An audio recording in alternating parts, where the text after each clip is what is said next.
Story time about how I fell in love with my stepdad and married him. Disclaimer, this is not my story time. It was sent to me on Instagram. I repeat, this is not my story time. My mom and dad divorced when I was 14 years old. This really affected me and I really wanted to move away from my parents. My mom has a tendency to be really controlling and my dad has always been like a really jealous dad. Like he never let me do anything fun or even let me hang out with boys. After they got divorced, I told my parents that I wanted to go to an art school. But not just any art school, this was a boarding school. I was really eager to get away from my parents and just basically have my own life. While I was in this art school, my mom actually remarried. So this guy became my stepdad. My mom told me that she was really in love with him and that everything was perfect. They would come visit me every now and then, so I did meet him a couple of times. Finally, when I was 18, I graduated and went back home. This is where things get really complicated. My mom owned 2 salons and was never home. My stepdad worked from home and was there all day. This meant that I had to spend a lot of time with him. Every now and then, he would ask me to go to dinner and to the movies, just like hang out. And before I knew it, I was developing feelings. Let me remind you again that I was 18. I knew that this was really bad. I mean, this was my mom's husband. But there was something about him I really liked. That's when he started opening up to me about how controlling my mom was in the relationship and how he was actually thinking of leaving her. Now, trust me, when he told me this, I was like, oh my God. But that's when I realized that he probably liked me too. I mean, we hung out all the time. And the vibes were there. I knew I had to get away, so I decided to go study abroad. But my stepdad and I kept in touch. He would email me and text me all the time. And before I knew it, we were talking every single day. One day I get a message from him saying that he caught my mom cheating. Now, honestly, this didn't surprise me because that's why my mom's relationship with my dad ended. He asked me to come home and I did. And when I saw him again, I realized that I actually was falling in love with him. Part 2 is that's when I realized that I had fallen in love with my stepdad. Disclaimer, this is not my story time. It was sent to me on Instagram. I repeat, this is not my story time. At this point, I was 18 years old. He asked me to come home because he found out that my mom was cheating on him. He asked my mom for the divorce and she said yes. Apparently, my mom was actually going to move in with the guy that she was cheating on my stepdad with, which is a whole other story. My stepdad seemed brokenhearted, but at the same time really relieved. And because of this, we actually started spending more and more time together. Once the dust had settled, I decided to go back to school, which was in another country. And the whole time, my ex-stepdad and I kept in contact. We would talk on the phone almost every single day. Finally, when him and my mom were officially divorced, he actually started changing with me. He started going to the gym and even bought himself a new car. Oh yeah, and he got himself a condo. He started sending me selfies of him in the mirror and showing off his abs and stuff like that. At first, I was like, maybe this is innocent, but then I realized that he was definitely flirting with me. On my 20th birthday, I decided to go home and visit my mom. And yes, I knew that I would be seeing my stepdad. My mom and I had dinner and she told me that my stepdad was actually seeing other women. And this made me extremely jealous. My mom noticed it and asked me if I was upset. I said no, but she kept prying. Finally, I confessed to my own mother that I was in love with her ex-husband. Being the drama queen that my mother is, she instantly started to cry and told me that I was trying to ruin her life. She got up from the table and ran out of the restaurant. After that, my mom did not want to take my phone calls. So instead, I went over to my ex-stepdad's house, and I decided to just come out and tell him everything I felt about him. When I finished talking, he actually smiled and hugged me. He told me to just ignore my mom and that everything was going to be fine. He instantly made me feel so much better. And then he told me that he actually had feelings for me too. I mean, I was so happy, but at the same time, I knew that I couldn't be with him because of my mom. I also mentioned to him that my mom said that he was dating a bunch of other women, and he told me that he had been going out on some dates, but that he only ever thought of me. He then asked me if I wanted to give our relationship a shot.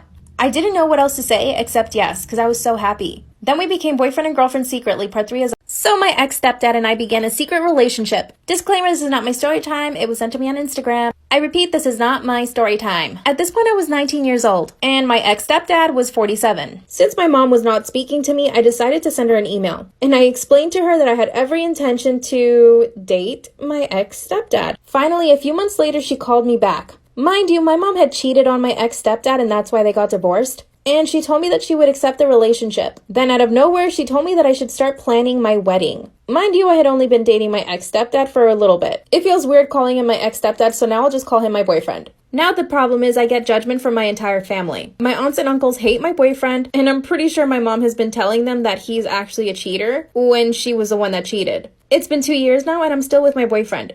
But he recently asked me if I was open to getting married and I said yes. Now the problem is I don't know what to do about it. We discussed it at length and I basically told him that I think we should elope. He tells me that I'll regret it and that I should have my family there, but I know they hate him. I mean, it is a very weird situation, but they don't understand that I didn't grow up with him. I didn't meet him until I was 18 years old. When my mom found out that we were going to get married, she actually started planning the wedding without my consent. She even tried to pick out my wedding dress and the cake. So 2 weeks ago, my boyfriend and I actually eloped. We're married and literally nobody in my family knows. My mom still thinks she's planning the wedding, and I just don't know how to break it to her that there is no wedding. Should I keep the secret or should I tell my family? I really need help here. Story time about how I ghosted my boyfriend of 5 years. I know that sounds so bad, but he was a thief, a liar, and a cheater. Disclaimer, this is not my story time. It was sent to me on Instagram. Like I said, my boyfriend and I have been together for 5 years. We met in college and were basically inseparable for the first 2 years. On our 3rd year of dating, I started working as a personal assistant for a big celebrity in LA. This meant I had to move to LA. You see, we lived in Texas at the time. Well, things got really bad after I moved. He wouldn't take my phone calls, he would totally ignore my text messages, and he would go out all the time. For the first few months, I tried to keep the peace so I wouldn't say anything, but eventually it got to the point where we wouldn't speak for an entire week. Luckily, my best friend still lived in Texas, so I had her follow him around for 2 days. And you'll never guess what she found. Shout out to my bestie. She showed up to his apartment early in the morning and waited for him to go to work, which he did. When he was done with work, she went back to his job to follow him back home. This is when she told me that he actually went to some girl's house. He didn't end up going home at all that day. This man actually spent the night at some girl's house. The whole time I was trying to call him and text him, and he did not take my phone calls. My best friend even took pictures of his car in this girl's driveway. Since I had this girl's address, I looked her up on the internet. I even found out her phone number because I paid some service online. And of course, I found her Instagram account. She had been posting on her story about hanging out with some guy. But the thing is, she didn't show the guy's face. She only showed his hand. Guess what? I recognize his hand in the picture because it has a tattoo on his pinky. So of course, I took screenshots. Later that day, my best friend followed him to a bar. At this bar, he met up with another girl. Unfortunately, I didn't have any information about this girl. I just knew that she drove a green car. My best friend followed him again the following day. He went to the beach, ran some errands, and then met up with another girl. Yes, we have 3 girls in 2 days. This girl was different because this girl was a friend of mine when I lived in Texas. And I knew she always had a crush on him, but she could never admit it. They went out to dinner and then back to her place. And again, my best friend sent me pictures of everything, so I had all the receipts. Side note, I think of my best friend spying on him and it makes me laugh. I hope you can all say you have best friends that are like that. Oh, here's what I did. I got on the first flight back to Texas and did not tell my boyfriend that I was showing up at his apartment the following day. But guess what I find in his bed? Part 2.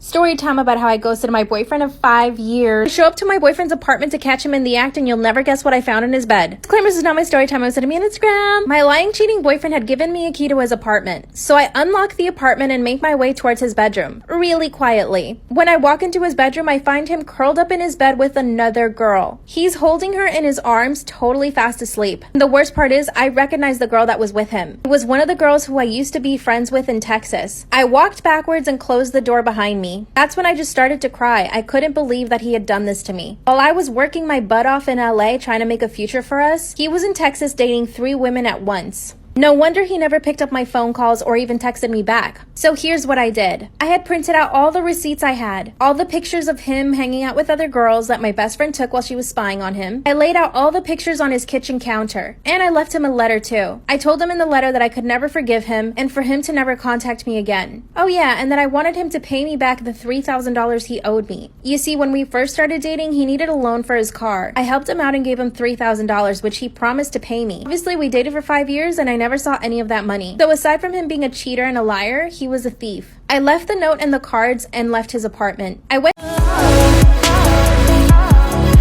get something unpredictable. You feel unbelievable. To get something unpredictable. You feel unbelievable. You feel unbelievable. Unbelievable. Burdens on the way, burdens left to repay. No, we can't do all of them at once. You're so good to me, let me be good to you. Step by step we build ourselves strong.